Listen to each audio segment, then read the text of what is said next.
بلوچستان اور پاکستان ایک ناقابل تفریق عزم۔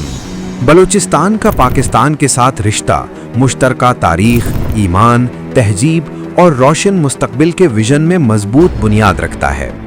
خان قلات اعلیٰ حضرت سر احمد یار خان نے اپنی کتاب انسائیڈ بلوچستان میں واضح طور پر کہا، ہمارے لیے بلوچوں کے لیے پاکستان ایک ایمان کی چیز تھی، اور ایمان ہمارے ساتھ وہ ہے جو جتنا دیر ہم سانس لیتے ہیں ہمارے ساتھ رہتا ہے۔ حوالہ صفحہ 168۔ انہوں نے مزید فرمایا، میں بلوچوں اور اپنے ملک پاکستان کے وسیع مفاد میں جو کچھ کیا اس پر مجھے کسی قسم کا افسوس نہیں، کیونکہ یہ دونوں میرے لیے برابر عزیز ہیں۔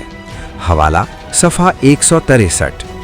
خان کا ویژن واضح تھا، بلوچ قوم کا مشن دو طرفہ ہے، اپنی مفادات کا تحفظ اور پاکستان اپنی مادر وطن کو مضبوط کرنا۔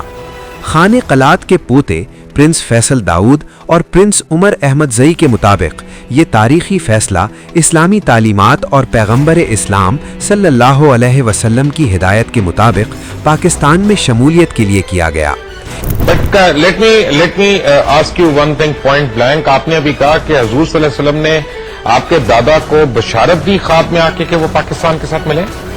جی ہاں، جس طرح آئی ایم ٹیلنگ یو کہ میرے والد کے ساتھ ایک دن میری بات ہو رہی تھی، and I asked him this question that why did we join Pakistan when we were independent states, تو he smiled and said the same thing کہ I asked the same question from my father one day, جو میرا دادا تھے، کہ why did we join Pakistan, so that was told to him and my father told me one day, so I'm just saying it on live on TV today, like I said it that day on Geo as well.